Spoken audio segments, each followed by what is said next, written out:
All right, hi. For this week's art education, we are going to talk about why art history is important. So in the past few weeks, we've talked about what art is and why it's important, and why you are an artist, of course. So this week, we're going to talk about why art history is important, and in order to do that, we need to talk about what art history is.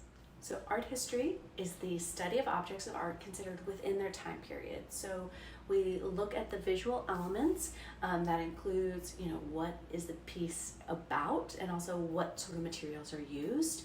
And we also look at the symbols, and we try to interpret what this piece of art meant in the time when it was created. What was the artist's intention?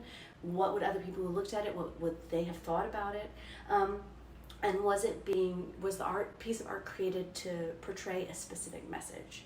And the great thing about art history is we can learn from other art historians, like we can read other people's interpretation, and we can continue to dig deeper.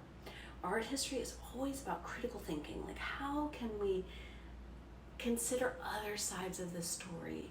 What other people would have been looking at this art? What would it have meant to them? And we can continue to think deeper about the artist's intention, about the time period and how it would have shaped the art that was created. It's this constant bubbling soup of what is, what was intended, what was, and it gets us thinking about our own work in that same context. What is our intention? What do other people think about the work that we make, right? What sort of message can our art share with other people?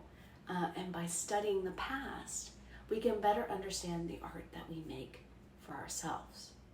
There's this great quote from the University of Bristol, and it says, "Art both reflects and helps to create a culture's vision of itself." Studying the art of the past teaches us how people have seen themselves and their world and how they want to show this to others. Anish Kapoor says, "Art and art history are the study of what inspires and guides the poetic in us." In other words, we need to understand what art has been made in the past because it can help us better understand the art that we want to make in the present. So there is an art history book that I love, and I'm going to share it right here. This book is amazing. Please do check it out.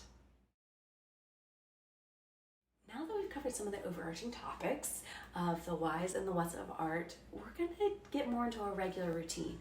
In the coming weeks, we're going to cover each month. So in each month, we're going to cover an art history time period of the month, an art material of the month, an art technique of the month, and we'll also have like this fun, free play, creative prompt to get your mind exploring about what art can be, right?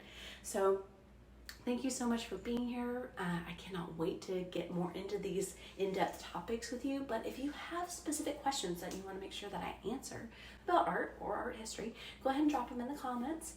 And if you're loving this, please do share it with your friends. I can't wait to see you next week. And again, thank you for being here.